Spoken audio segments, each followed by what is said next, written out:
Coming up next on CHGO Cubs, we are live in Mesa. Our Jared Wyllys joins us. Boots on the ground at Sloan Park with the latest on Nico Hoerner and Matt Shaw. It's good news, bad news. We always exceed projections. CHGO Cubs, next.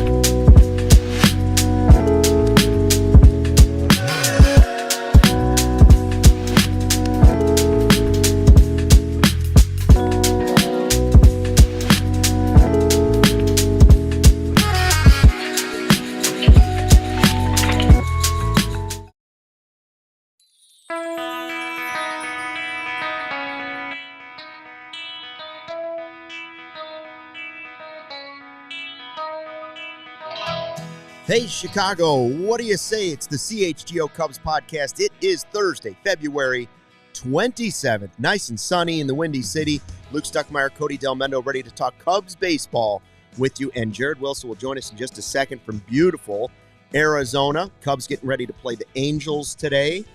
And still technically, Cody, undefeated.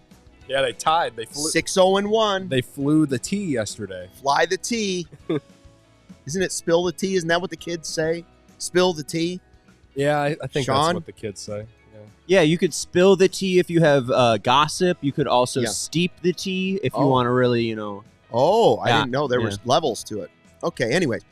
We got kind of big news today about one of the Cubs players. Again, not super surprising, but this is one of the bigger storylines going into this spring is where some of these injured guys are at and where it's at. So let's get right out to Arizona.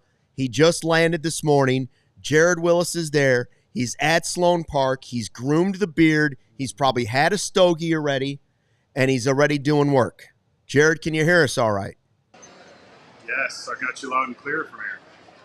All right, so let's get first to the guy we know will not be playing. Craig Counsell says Nico Hoerner's not ready. Tell us what you know. Yeah, so he talks about Nico specifically that he's not ready to go and play in the games in Japan. And a lot of that had to do with the fact that they don't want him in game action or major league game action quite yet at that point, or they don't anticipate him being ready for that at that point, because their timeline is very much about getting him ready for that March 27th domestic opening day. And the fear was, if we bring Nico to Japan, he's not really going to be able to play, and then he's not getting, baseball action at a time in his recovery period when he really needs that. And so the plan for Nico is that he's going to stay here in Arizona, get some action in some minor league games, so that he will be ready for the March 27th opening day. So what Counsell said was he needs to be a baseball player right now. Basically, he needs to be doing all the parts of his job. Not as much as Nico might want to, not flying over to Tokyo just to, sit and watch a couple of games. Hey, Jared, try one thing real quick. Try holding up the microphone on the headset thing just a little bit when you talk. It might look a little weird, but hold a little bit closer. We won't judge. We won't judge. It's because it's at about. That sounds a little bit better, I think, right, Sean? Better, yeah, that's better. Thank you. People will be like, "What's this guy doing?" But I understand what you're saying. Nico, while he's making good progress and it's allegedly good news, they're not surprised that he's missing Japan and he's not ready for that. On the flip side, the Matt Shaw thing yesterday, Bruce Levine had said on the radio, hey, no way he's going to Japan. And we talked about that. Now, maybe it's not as certain as that because of what Craig Counsell said today, but I did also hear him say no decision has been made on him. So where are we at with Matt Shaw? Yeah, that's exactly what Counsell said this morning. They expect Shaw to be in his first Cactus League game on Sunday is the day that they're targeting. Okay. But as far as Japan's concerned, Counsell said we haven't made a decision. There's no decision about Shaw in Tokyo. So there's still the possibility that he goes. If I had to speculate, I would imagine that he's probably going to be on a similar program as Nico, where they may want Shaw to stay here. so that he can get some at-bats in some minor league games. But for what it's worth, the word straight from Craig Counsell this morning was, we haven't made a decision on Shaw and Tokyo, so it's still possible. Yeah, see, I heard when the news came out today about both things in the comments, some people thought it meant like Shaw was definitely going to Japan. That's definitely not what I heard. No, it's just a different story. It's just it's still in the gray area, whereas Nico is definitive. He's not going to Japan. Yes. So there is a possibility. Now this is where we start to see, right, Jared, the mix of guys, and we already heard Justin Turner yesterday talking about how he's taking a lot of reps at third base. You expect to see more of that? Yeah, I think that just to be, if nothing else, to be on the safe side, that's what the team has to do. That's what Turner has to do, because until you see Shaw in some spring training games and see how he looks both on the field but also at the plate with an oblique injury, that's where he's probably at the most risk of re-aggravating it or feeling something that's a little bit off. And so it's you're kind of doing your due diligence there, where you have to make sure that Turner's ready to take some reps at third base, because until Sunday and probably a few games after that, you don't really know what Shaw is going to be able to do. Because we also spoke to Dustin Kelly this morning, and obviously he was talking specifically about hitting, but Kelly's words were, if Shaw feels anything at all, they won't hesitate to shut him down again. They're not going to mess around with this. It's not worth trying to rush him to get him ready for even the March 27th opening day. So, yeah, Turner, you may be seeing him at third even once the season begins. He just hasn't played very much, right? Like almost at all there the last couple of years. Earlier in his career, there's lots of third base. Hasn't played there much, but at least he's familiar with the position. It's not him. Cody, we're talking about like Workman getting a lot of time there, especially because he's the Rule 5 draft guy, and then either Brujan and Cowlis or something like that maybe play some of Nico's. Is that what we should be watching for the next couple of weeks here? Yeah, I think Workman especially is the guy to keep an eye on because of his Rule 5 status. I mean, he kind of has to make the major league. He has to make the major league roster. Otherwise, he goes back, and so he knows that. Counsell talked a little bit, and Dustin Kelly talked about it too, about I don't know if pressure is the right word, but Workman's aware of his status, and so he's aware of what this spring training means. This isn't like your typical minor leaguer who comes up and gets a chance to showcase himself and hope for the best. This is, you got to try to make the major league roster. So that's why I think we've seen as much of Workman as we have already this spring. Why I think that will continue to be the case, because they have to make a decision about him, and the sort of uncertain nature of third base for the Cubs right now has a lot to do with it.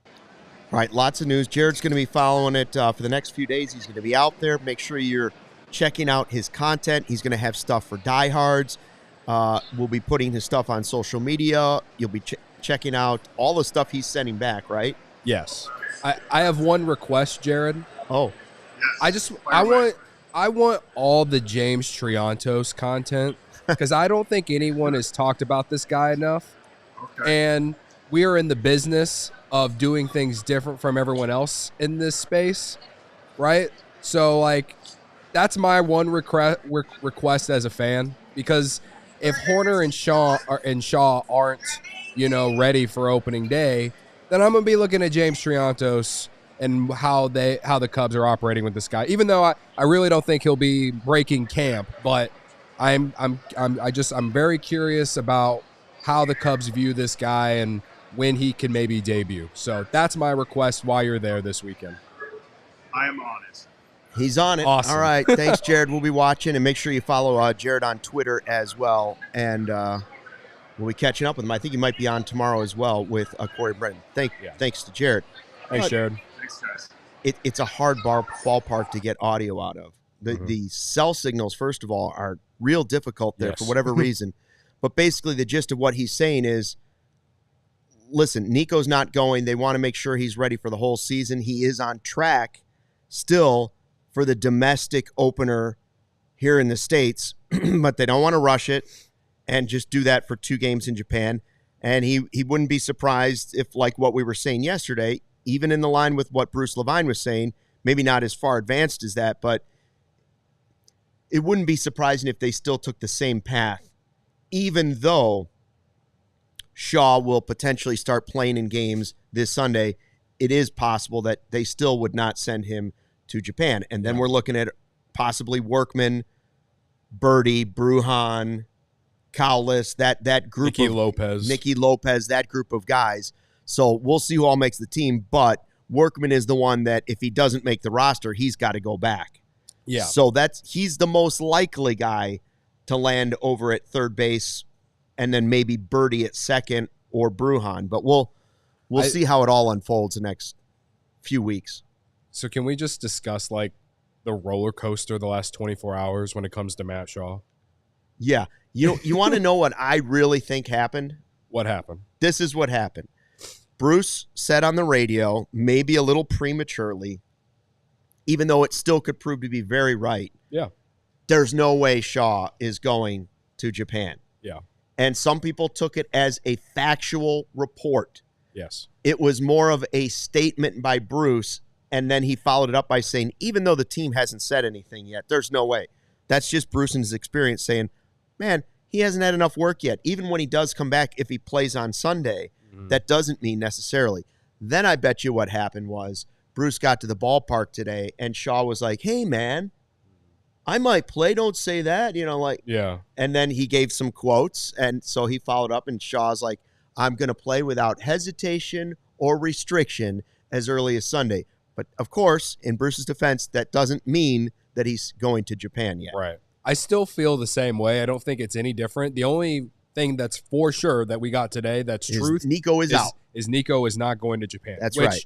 Which I think we talked about this maybe a week or week and a half ago, and I think I said something along the lines of like, I would be shocked if Nico Hoerner goes to Japan. So it's I guess in some ways it's encouraging that Craig Counsell said today that they're optimistic about him playing stateside in Arizona. That's their goal.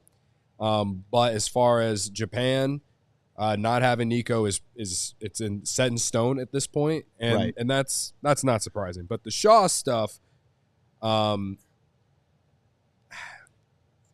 perspective here.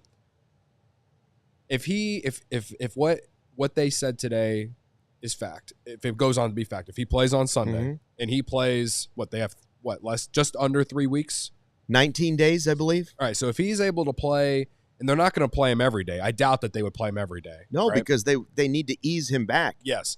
So if he plays, I don't know, 5 or 6 spring training games, I'm not sure. I think he'll play at least that, right? Yeah, not the whole game, but I think he'll get some. Like he'll be, if he gets into 5 or 6 spring training games and looks good, like is actually producing, maybe he goes to Japan, but I don't think the Cubs are going to push it, and they shouldn't push it.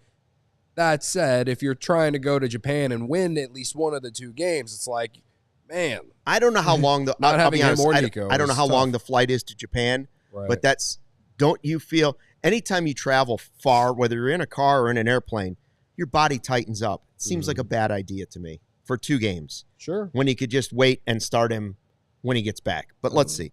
We're going to talk more about this in a second, as well as the starter for today's game in a bit, and, of course, exceeding projections. But first, a word from our sponsors. Hey, who's heading out to Arizona for some of this sun and fun? Maybe a little spring training action with the Cubs. We know Jared's out there ready. Just landed today. Cody, you're going out there next week. Nice way to get around while you're out there. Step into the future. Waymo is an autonomous ride-hailing service that operates in the Phoenix metro area. Now, Waymo's autonomous ride-hailing service consists entirely of all-electric Jaguar I-Paced vehicles, providing a consistent zero-emission experience for their riders. 150,000 trips per week across San Francisco, LA, and Phoenix. That's where they're at. Waymo was the first company to serve as a fully autonomous ride with no human being behind the wheel, and that was in 2015.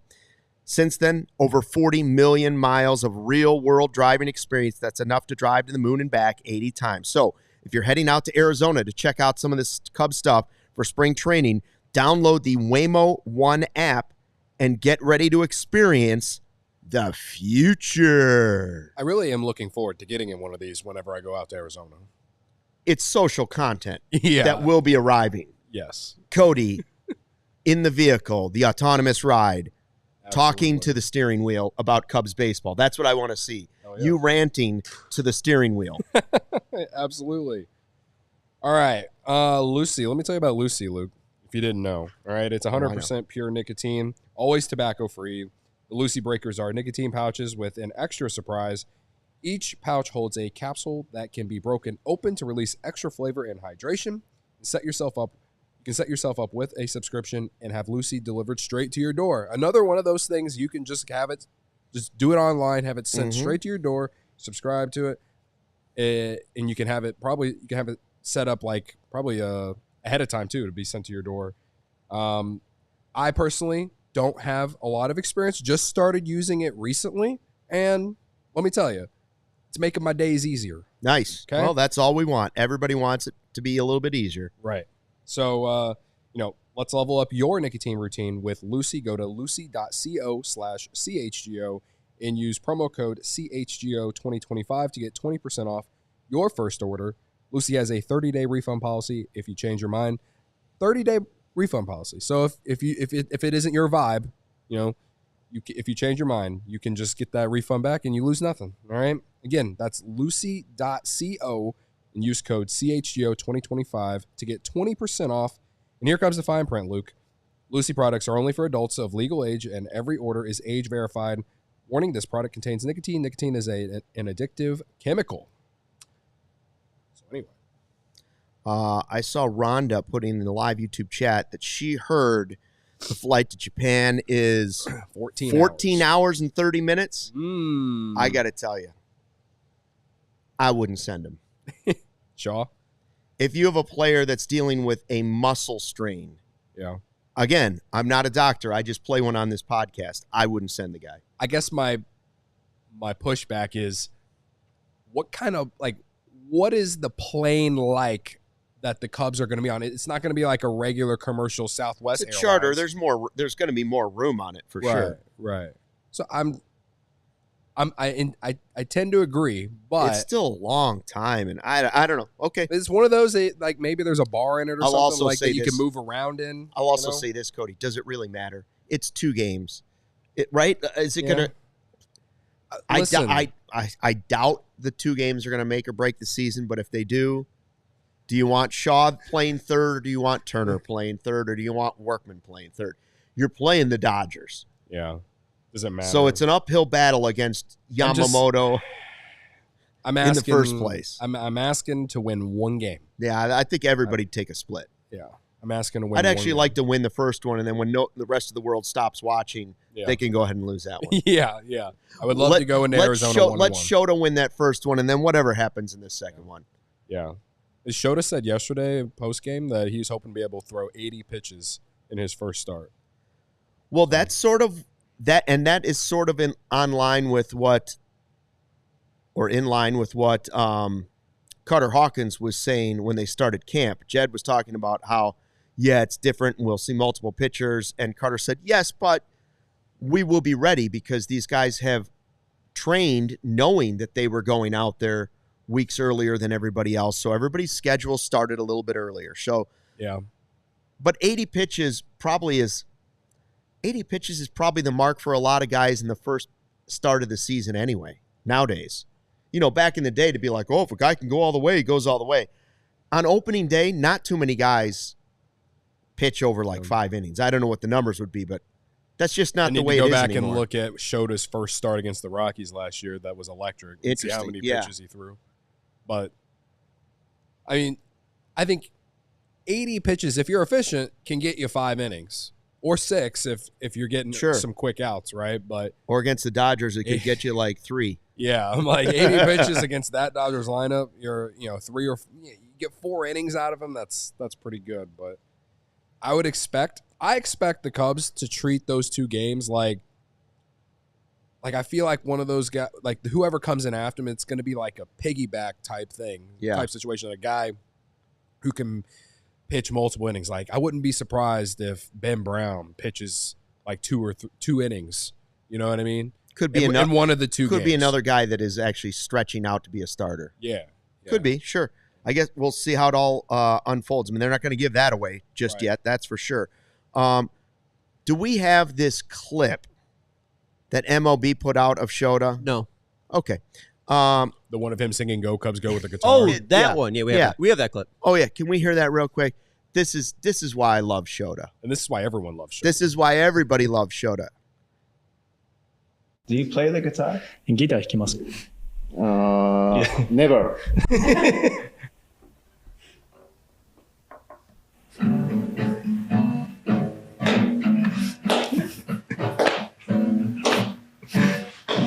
Go Cubs go, go Cubs go. Hey Chicago, what do you say? Cubs gonna win today. Hey, Shota. Let's go. 今永翔太というシンガーが誕生しました。That was the second that the singer Shota Imanaga was born. He's awesome. He's awesome. I don't know, like it. Whether it's him showing up to Wrigley Field in a Walter Payton jersey and Jordan 1s, or him just being him, letting that personality come out a little bit, like these are reasons why people like Shota, and it helps that he's good at baseball too. So. He is for sure one of the more popular players on this team. So and hopefully his star power continues on the field, right? Yeah. I'd like to see it be even better than last year, and then you'd really have something there. If that happens, Luke, this team's going to the playoffs. Now he did start yesterday, as you mentioned. It wasn't his first Cactus League outing was not the best. 2 2/3, although he's the first starter to go into the third inning. Okay. So he's ahead of everybody that way. But 3 hits, 3 runs. He did have the 6 strikeouts and, of course, the home run. Now, the home run stuff we know is one of his weaknesses. If you can have him when nobody's on, it usually ends up okay. But when you consider that start being in Japan against the guys that are going to be playing in that lineup, there might be some home runs on opening day. Yeah, that would be a guess. There might be some home runs. I don't really know like how the ballpark in Japan plays. No, I don't either. But yeah, I mean, I do remember him pitching against the Dodgers in April of last year, and I think he struck out Ohtani once or twice in that game. Yeah, the Ohtani matchups were a big deal. Right. I remember him sitting down with Marquis a couple days before that first interaction where he was going to face off against. Yeah. So it'll be fun, no doubt. But admittedly, related to his start yesterday, and I think I speak for a lot of people, it wasn't even on TV. Right, yesterday was not on TV. I think it wasn't, not only was it not on Marquee, but I don't even know if it was available, like the Giants TV broadcast didn't do it. I think the only way you could listen to that game was through the Giants radio broadcast. I'll be honest with you. I don't understand this part of what's going on with spring training. When I can tell you back in the day when the Cubs were on multiple channels, back when GN had a portion of the games and then Comcast Sportsnet came in, and when we launched Comcast Sportsnet, we had more games. At that point, we became the main. Mm-hmm. So we had more games than WGN. And then down the line, at some point, many years later, Channel 7 came in and took a small piece of the pie too. But they were taking WGN games. And so GN's pie started shrinking.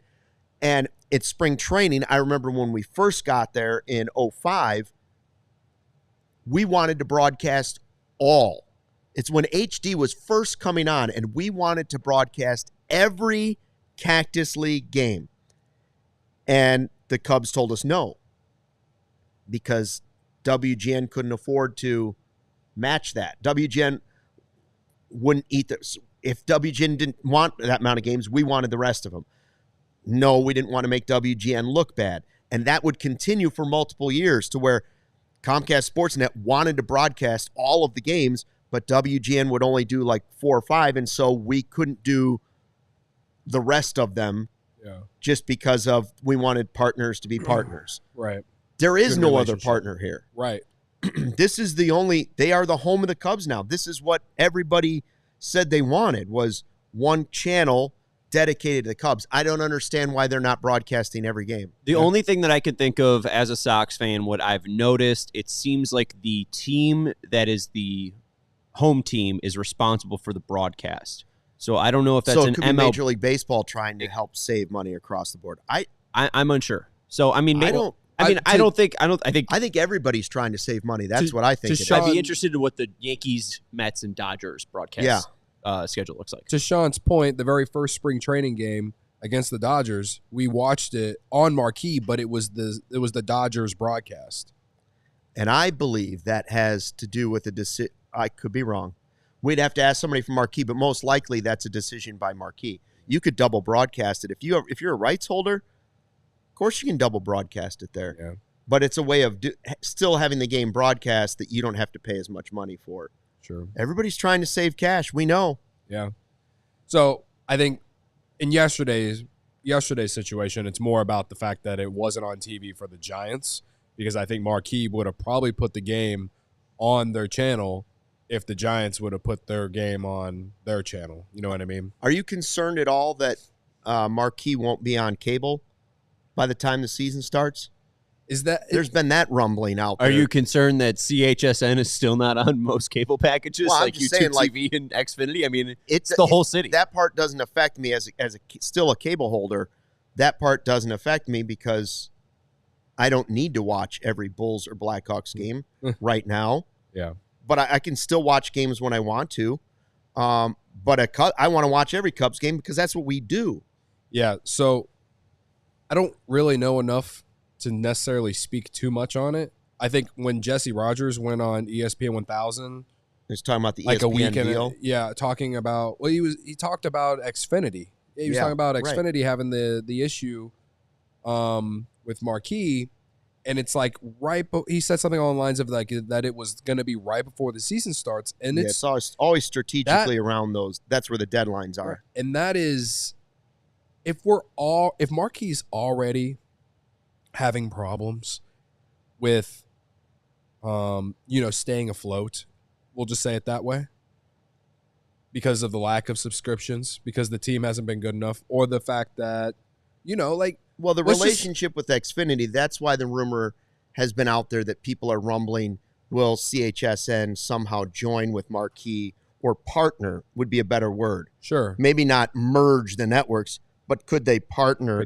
sharing some level of... Listen, all I know is that in the Cubs' best interests, and I'm looking at you, Crane Kinney, you should probably make sure that doesn't happen, because you're already struggling. And I'm just saying, we're going into a season where the team is actually projected to be good. And if you have this problem where majority of the Chicagoland market can't even get your product, you know what? It's all getting weird. You get where it's I'm all coming getting from? weird. I saw Boogs made a comment about how the Major League Baseball and ESPN thing, that it was Major League Baseball that asked for the opt-out first on that deal, and it was ESPN who took advantage of it.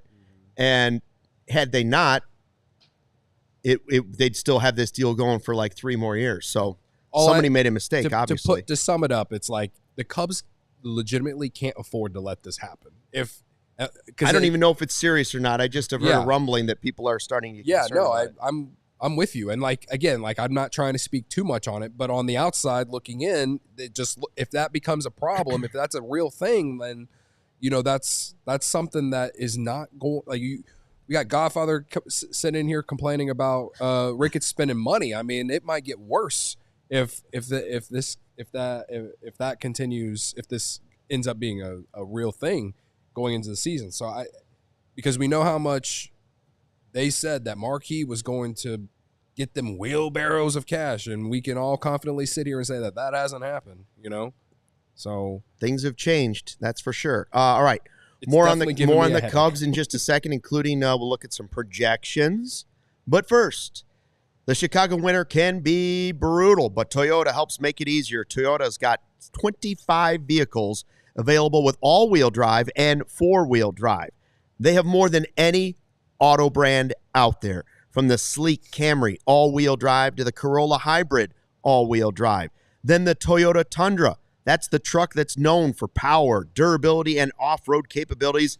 It's perfect for your Chicago winters. Headed to the big game? Maybe you're going to have a tailgate at your kids' spring games. The spacious Grand Highlander is the perfect ride with all-wheel drive to keep you and yours safe. So bring the action, and Toyota will bring the traction. Toyota, let's go places. Make sure you right now sign up to be a CHGO diehard. Upgrade your fandom today. That's how you get some of Jared Wyllys' content while he's out in Arizona. You won't miss anything. Get access to our exclusive written content, a free t-shirt, plenty of discounts on future merch, and even access to the CHGO Discord Lounge where we hang out and talk Chicago sports. Go to allchgo.com for the latest information on how you can join thousands of CHGO diehards in our community. We can't wait to connect with you on an even greater level. And, of course, there's that CHGO card. The diehard card, which basically on the back should say, hello, my name is Tom. I'm a sicko. It should say that you're a sicko if you're a That'd be great if it said that in fine print. Yeah. Hi, my name is George. I'm a sicko. I'm a sicko, yes. Game time. They have a new feature called Game Time Picks that makes getting tickets to events even easier. It filters out the fluff to show you only incredible deals on great seats so you don't have to waste time searching through thousands of tickets to find the best value. I'm going out to Arizona next week, Luke. I know it. Next weekend. You know, of course, we're going to get our tickets. I'm going to get my tickets on Game Time at Sloan Park. And I'm going to show up to Sloan Park, and I'm going to open up Game Time before I even get in line, and I'm going to get my tickets then right before first pitch. So that's the best way to get the best value. And Game Time has a lot of features that help you find not only the cheapest ticket, but the best seat. You know, I talked about Game Time Picks. They also have all-in pricing, which when you toggle that feature, it shows the total up front with no surprise fees at checkout. No one likes a bait and switch. Me and Luke hate a bait and switch. Game Time, they hate bait and switches as well, right? All you got to do is toggle that feature, and it'll show you everything up front. All right, they have seat views, so you know, it's a lot more. It's easier to. It's a lot more beneficial at Wrigley Field, but even at Sloan Park, it'll show you the best views. At Wrigley, obviously, there's a pole. There's poles around in the 200 levels, and so you know, you don't want to sit behind a pole. No, right? They give you the panoramic view of what it looks like wherever you're at, right? And they have the lowest price guarantee, or Game Time will credit you 110% of the difference, right? Your tickets are also guaranteed to be delivered on time, and your purchase is covered with the most flexible customer service policy in the ticketing industry. All right, so take the guesswork out of buying tickets with Game Time. Download the Game Time app, create an account, and use code CHGO for $20 off your first purchase.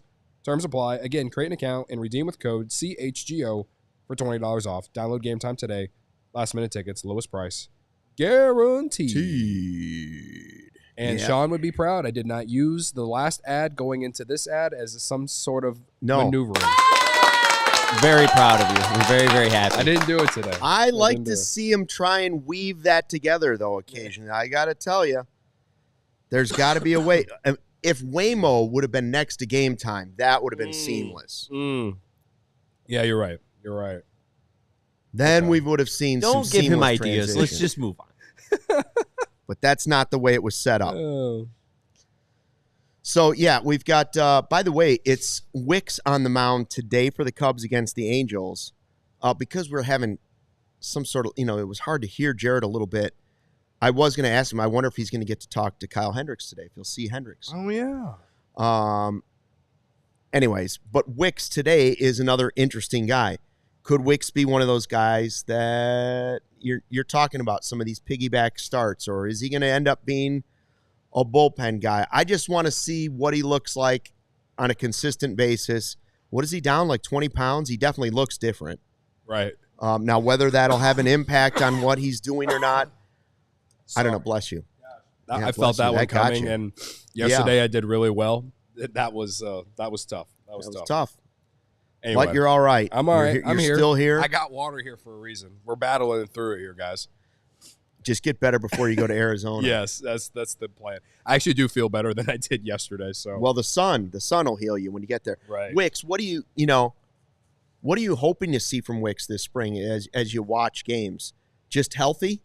Yeah, I think for me it's just all about health because we saw a good portion size of what he can be in 2023 in that second half. Remember that major league debut he had against the Pirates? Had struggled that first inning and then gave them a really great day that day. That's just one start, but I felt like he was a crucial piece to them even being in the race in 2023 in the second half. So, yeah, I don't know how many innings I'm hopeful for him this year. I think health is a key thing, but I'll say this: when Craig Counsell has talked about him, they view him as a starter. Yeah, the way that they're saying it, so I don't think. Well, he's had success as a starter, right? Well, the point I'm getting at, the point I'm getting at is if he's not in the rotation opening day, I don't see him being like a Javier Assad where he is in the bullpen like as a long relief one day and can come in and start another day, right? I see him as like he could go to Iowa, and if there's an injury, he'll be up. You know what I mean? But right now it's Assad, the one who's injured, so. True. Somebody's got to fill that role. I thought they gave an update on Assad recently, but I can't remember exactly what it was. But it's just that he's been set back. Yeah. So we'll be interested. That's not the update. I'm just saying we'll be obviously not on track. Right. We'll be interested to see how things kind of play out because if they really only view him as a starter, which that's what I do as well, I would not be surprised if he's in Iowa on opening day because they have a lot of depth. And to have a guy of his talent to start the year in Iowa and be one of the first guys that can come up and start games for you is a real asset. So it's for him individually that kind of sucks because I think he's proven enough to earn a spot on the major league roster. But with the way that their rotation is set up and just the fact that, would I put Ben Brown in that 5 spot over him? Yeah, but I also don't know how Ben Brown, how they're going to utilize Ben Brown at this point either, So, Ben Brown hasn't started a game this year in the spring yet. He came in as a reliever in the one appearance he's had. So maybe they view Brown as similar to Assad. I don't know. So it's a big question in my head of how they're going to utilize you want your this. best pitchers to be your starters, right. Period, because they're going to pitch more innings. But is it possible that one of these guys is clearly better than the other? If they're close to equal as a starter, is there one of them that's clearly better as a reliever? And does that start to creep into making a decision, or is it strictly, nope, these are our 5 best, they're our starters? It just doesn't seem like that happens that much in baseball anymore. You got to have 5, 6, 7 guys. I still do like the idea of Brown in either spot. Yeah. No, same. And I don't like Wicks as a reliever as much as I like him as a starter. I will say that. So that's why I'm asking that question. Brown, I can't decide which I like him better as. If he's as good as I think he is, I probably want him as a starter. But I do think he could be a key piece of that bullpen too. Because of the additions they've made to the bullpen, though, I lean to believe that they want him to start. Yeah. And he just hasn't, does it matter if he's started a game in spring training? I don't know.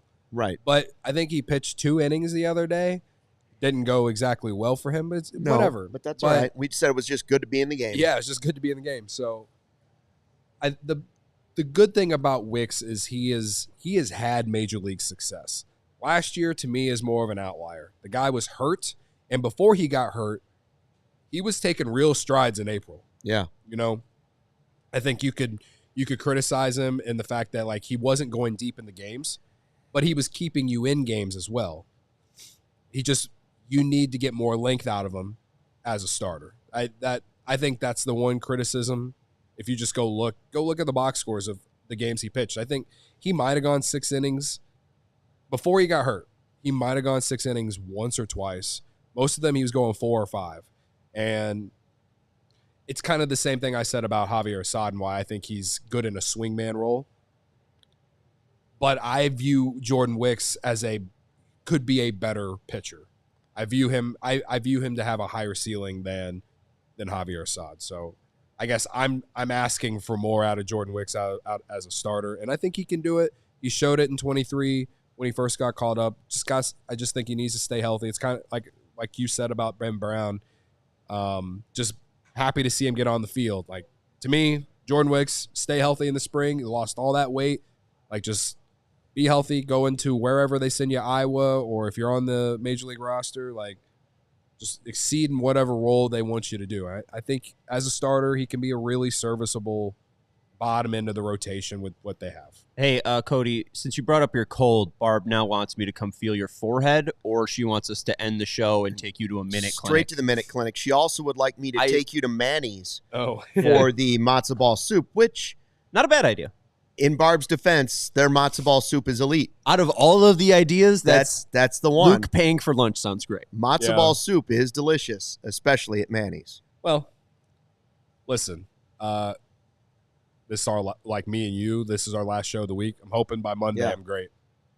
Yeah. But like this weather change, this happens to me every year. Like, it's been like in the 40s, 50s this week, and last week it was like 20 degrees. Hey, by the way, before we get to projections for Miguel Amaya and the catchers and whether or not they can exceed those, I think it was Tracy Butler from Channel 7 say, not forecasting this because they don't, as a guy who played a weather guy once, they really only know like 2 or 3 days in advance really what it's going to be. They can kind of pinpoint what it's going to be. But if you look at the maps and stuff and the models and stuff way out, it looks like possibly right around the Cubs game in Japan, so like the 18th or around St. Patty's Day, we could get, you ready for it? 70s in Chicago. Here. Can you imagine what, you better get that day drinking shirt that we've got right now at the CHGO locker, our All-City stuff that we got like 5 shirts we just released for St. Patty's Day. Oh. Does winter exist anymore? Well, it's getting a little... I mean, I would have said yes 2 weeks ago. I'm telling you, we may get 70s. Even if it comes true and there's 70s around St. Patrick's Day, you watch it snow after that. It'll still snow after, right around opening day generally. I don't think you're wrong. I know. Very first Friday 120 Club, me and Braggs and everyone else. Flurries. Who's there? Yeah, it'll be freezing cold. We'll have our 5 layers on, and it's going to be really terrible weather. But, we're going to be there. Somebody in a jersey that says flurries and one in cash consideration. Oh, boy. What's it? Break even. Break even 25. Jordo's giving us an update. The Angels lead 1-0. Tim Anderson has homered. Oh. The comeback. And speaking of backs, Colson Montgomery is hurt, so now we need a shortstop. Tim As Anderson, he was what you going doing? around second base, he tried to fight Vidal Brujan. Spring training Cactus League action. Don't miss it. All right, so there we go. And that was off of Wicks, huh? I guess so. Tim Anderson off of Wicks because he was the starter. All right, catcher. He struck out Jorge Soler right after. Boom. Anyway, go ahead. With what you were saying. I was saying, we know that obviously injuries to the rotation, that was a problem last year. Bullpen was a problem last year. Undeniably not having a superstar was a problem last year. And one of the other big glaring problems last year was catcher. Undeniably, catcher was a problem last year after it was kind of a surprise the year before. So, Miguel Amaya. Now, he did adjust his swing a little bit at the end of the season. It gave us reason for hope. I don't know what to buy on for him. But again, Jed Hoyer wants us to exceed projections this year. So what are the numbers in 2024 for Miguel Amaya, and what are the new projections for Miguel Amaya?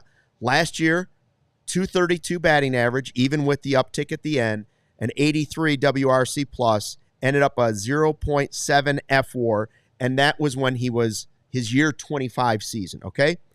This year, Expected to go from 232 batting average up to 237.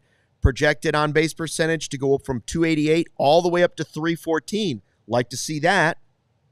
WRC plus from 83 up to 96, and from WAR at 0.7 up to 1.2 for his F-WAR. That'll be his 26th year. Now, before we get to the mystery player I have for you, what do you think of that? That's more than just a little bit of an uptick. That's kind of a nice increase in those numbers. Yeah, I mean, when we talked about it yesterday, when we were talking about how Sammy Sosa, is there helping out young players, Amaya's adjustment going into July last year, I mean, he was a complete different player in the second half. So when you look at just the overall 2024 numbers, I think you have to just acknowledge the fact that that's just how bad the first 3 months were. Yeah. Because he was awesome in July and August, for sure. And he was fine in September as well. Like I felt like he was more of what you probably expected, or maybe not expected, but his second half of the season was a lot better, and it made those numbers. Even though I think you can still have a lot of concern there, he's still, that's how bad those 3 months were. I think if you go and look what his numbers were from July to the end of the year, I think that's more of what we could see in 2025.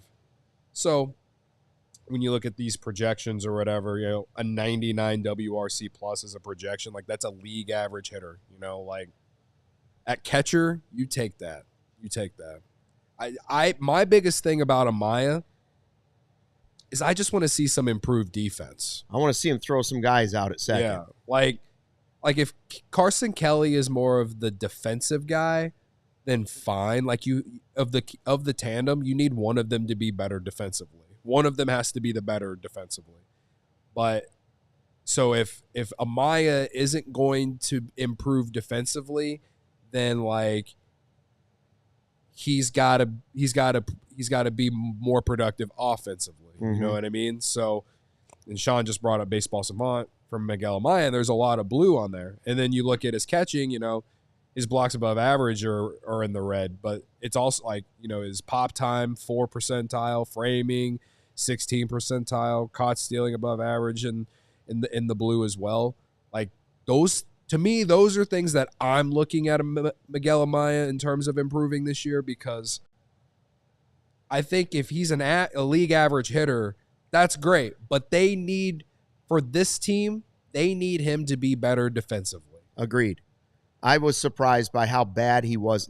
Anybody could steal a base on him last year at one point.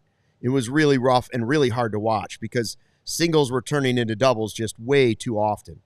All right, so yesterday I gave you a mystery player to go with PCA, and I showed you we compared first full year, then into the next year. All right, so Miguel Amaya last year was technically he was 25, year 25 for him, and it was his first really full season, over 100 games, right? Mm-hmm.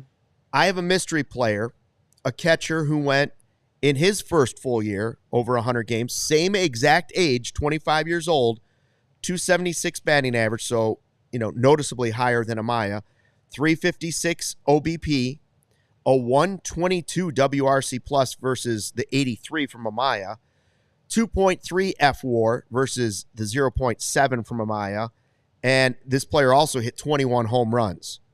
Now, I have a guess. Some people have guesses. I have a guess. The next year, this is what we really want to watch out of this. Clearly, this player had a better first full year in the majors at catcher. Yeah. Okay? The following year, this same player dropped from a 276 batting average down to 249. They also dropped in OBP. Their WRC plus went from a 122 down to a 101. And their F-WAR went from a 2.3 down to a 1. And they went from 21 homers in that season, year 26, down to 10. So less than half the home runs. Who is your mystery player? De La Cruz says we have Gio Soto. That's what I was going to guess. That is incorrect. It's not Giovanni Soto. It is not Giovanni Soto, although I could see those numbers being very similar as well. Remember, Soto was Rookie of the Year. Yeah, and then that was his only And then year. the second year was a fall-off. So what I'm saying is, right now, we're seeing Amaya, not the first full year at catcher was not what we expected and not what we hoped. Did not exceed projections. He was below projections. But now the projections are showing that they think he will gradually increase. I don't know if that's based on the way he finished the season. I don't know what the projections see that they believe in. But will he follow the path of this second player? Any other guesses on that second player? This is a catcher? Catcher. And did he play for the Cubs? Craig Brindle says it's Jody Davis. It is not Jody Davis. So is it a Cub? It is a Cub. It is a Cub. All right. So 21 homer first season, second home. Is it Michael Barrett? It is not Michael Barrett. Yeah, admittedly, I don't have Michael Barrett's numbers stuck in my It's been head. guessed on there. It is Wilson Contreras. Is it really Wilson Contreras? It's Wilson Contreras. It had to be because he got hurt the year after.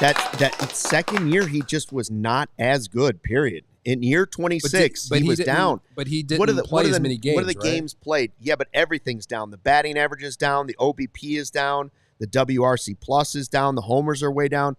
I don't think the games are that outrageously different, are they, Sean? Is it strictly a health thing? I don't know. I'm Googling. I thought he got hurt. He was always notoriously known for getting hurt in the second half of the season. I don't remember looking at it and saying, oh, it's just games played. When he was 20, so you're comparing the 25 and 26 season. When year 25 and year 26. He played more games. 117, 138. He played more games that second full season. He just wasn't as good. Yeah. So it'll be interesting to see now. Now we have as we watch the games this year, now we have an apples-to-apples comparison between Wilson Contreras and Miguel Amaya. Contreras had a better first season. Will Amaya trend up, whereas Contreras started to trend down briefly? Again, what it shows is it's very rarely a smooth ride. I think we need to put some context out there for people too. Like, you're comparing 2017 and 2018 for Wilson Contreras. Right. When he's 25 and 26, each guy played a season prior to what we're showing here, but it was not a full season. It's like 50 games or 30 games. But I'm just saying, this is their first 2 full seasons in the big leagues, so at least 100 games. Right. I just want to put that context out there because obviously his rookie season was awesome in 2016. Right. Then 2017 he was awesome. It was brief. Too. It was a brief sample size. Right. Well, he played 76 games. Yeah, but I was saying these are each 100 plus seasons that we're showing. That's fine. Maybe it's not apples to apples, but it could be a Macintosh to a Gala apple. Okay. All right. I just so let's look at the other guy then. Okay. All right. Okay. Carson Kelly. His projection compared to Amaya, 229 batting average. The projection for this year, a 306 on base percentage, a 92 WRC plus, so higher than Amaya by 9. And his F4 1.5 versus the 0.7 or 1.2. So it's really close. It's like 1.5 and 1.2 for projected F4. They have him for 8 home runs this year. Would those projections for the two guys, both around a little less than a 2-WAR player, is that enough for you at catcher for the Cubs this season? It's better than Yan Gomes. Well, that's the next thing I want to tell you about because we looked up Yan Gomes too. I think when you look at the tandem, like, we know that Amaya is not going to play 162 games. And we know that Kelly's not going to play 162 games. We know this is a tandem. So what? It's 162 games. You need them to play. This is what I expect. I expect in 3-game series, I expect Amaya to start 2 and Kelly to start the getaway game. That's what I expect. Depending on matchups, maybe. Depending on matchups. Could also be a thing. But more often than not, I expect Amaya to play 2 of the 3 games and Kelly to play the 3rd game. Or maybe it goes Amaya, Kelly, Amaya. Something like that, depending on matchups, like you said. Well, and also might go with pitchers, too. We might have a situation where a pitcher prefers one catcher. Right. Like these numbers for Kelly, they're not far off from what he did last year, which was probably his best season in the majors. Yeah, I believe they're slightly down, but they are all better, obviously, than what Yan Gomes did last year as the backup catcher. Right. Gomes hit 154, so even if he only hits 229, it's a difference. Right. A WRC plus of 16 versus 92. That's a big I mean, the Cubs have talked about making these incremental improvements in where they're at. This is their backup catcher. Their backup catcher last year was a negative 1.2 WAR, and their projection for this year is a 1.5. Yep. Okay, you've added some wins potentially, incremental, but you've added some wins. Then I thought to myself, well, is this just good because Gomes was so bad? Right? It's like whoever is playing third base for this team this year, it's probably still going to be better than Christopher Morel. Well, that's why I wanted to look up one more thing. And that's why I looked up the prior year, which was 23, when we were thrilled with the season that Yan Gomes gave us at age 35 or whatever. They were presenting him with golden sneakers, teammates. Remember that? Yeah. We were like, I had no idea Yan Gomes was going to give us this. What a season. I'm okay with bringing Yan Gomes back. That's what we both said. You got to bring him back. That was better than we expected. So in 23, Gomes batted 267. Now that's noticeably better than any projection for either guy for the Cubs. The 229 batting average of Carson Kelly that's projected, that's definitely better. But the rest are kind of in line, right? Like 10 homers for good Gomes in 23, 8 homers projected for Carson Kelly this year. Yan Gomes, even good Yan Gomes, if we want to call him that, okay? Good Yan Gomes at age 35 in 2023. His F-WAR was only his wins above replacement, a 1.1. Carson Kelly's projected to be a 1.5 this year. So the projection is that Kelly will be better this year than Yan Gomes was in his one good year with the Cubs. Yeah. And then let me just throw this out there too. Last year, Kelly, it's on Baseball Savant, right? Framing, 68th percentile, right? That's better than Miguel Amaya. His blocks above average, 63 percentile. And caught stealing above average, 86th percentile. See, that's where the WAR is coming from. Right, like the where defense. You see from good Gomes to projected Kelly, that's where the difference is coming, because the WRC plus is still slightly higher for good Gomes than it is for projected Kelly. But defensively, Kelly's much better than Yan Gomes was, even when he was playing better. Right. So, his fielding run value, 77th percentile as well. Like, I'm not some analytics nerd when it comes to how important that stuff is, but when you look at just the catching stuff, like he's either average or in the red in most of it. His pop time is more average than anything, but it's all four of them. He's better than Miguel Amaya in, and so that's why I'm talking about how I would like to see Amaya get better defensively, but if he's not, then he's got to hit. He's got to hit more like he did in the second half of the season. And Kelly, whatever he does offensively, I don't really, in general, care. I care more about the defense. Like, one of these two have to be good defensively. One of them has to. I would prefer both be at the very least average. You have to be at least league average. You can't be. Last year, teams were running on Gomes and Amaya like there was nobody behind the plate. Right. And yes, you have to give some of the blame, at least a little bit of the blame at times, to the pitchers for not holding guys on or doing a good job and yada, yada, yada. But a lot of it fell on the catcher. Yeah. Well, that's why I'm saying, though, like Kelly he's shown over his career that he is a pretty solid to above average defensive catcher. But is being better than good Yan Gomes enough improvement at catcher for you to be happy? Yeah. Or would you have liked to have seen them go out and do something to get a trade prospects to get a higher level catcher? I remember at the end of last season, we were looking for, at the trade deadline, improvement at catcher, and we were like, boy, I don't really know where you go. Yeah. I mean, I guess like in the offseason, like maybe the Braves might have moved on from Sean Murphy, who had a little bit of a down year, but still young.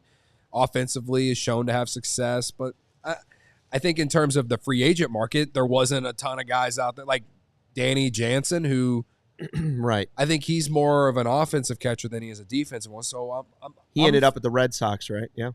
Red Sox. Well, yeah, at the deadline, but I'm talking about in the offseason. I think he signed with the Rays or some. I don't know where he went. I think he's at the Rays now. But to me, again, you need I think it's a good tandem to have. One's better offensively, one's better defensively. I'm optimistic that maybe Amaya can improve a little bit defensively, not like in some drastic way. I mean, Wilson Contreras never really got significantly better defensively. His value always came from offense. So Kelly has proven to be a really solid to above average defensive catcher. Amaya, if he hits like he did in the second half of last season, I think it's a very fine tandem. It's better than what you had going into last season. That's at the very least, that's what I think it is, and I think that leads to more wins. And we didn't, of course, even mention Ballesteros, although we're not sure he'll actually be catching when he gets his call up to the big leagues this season. Reese McGuire will catch games at some point. So we'll see. Yeah. They need to. Bottom line, the Cubs need to be better at catcher this year, and the projections show they believe the Cubs will be better at catcher this year. Yeah. It'll be interesting to see how they do Ballesteros in the minors. Yes. Corey and Brendan with a podcast for you at 1:30 tomorrow on Friday. Believe Jared Wyllys will be joining them as well because he's boots on the ground for us in Arizona. Thanks to Jared for joining us.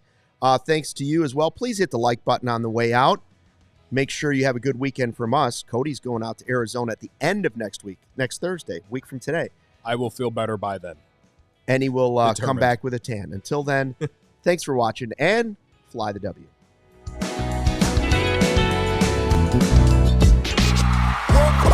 We all silly like the mayor.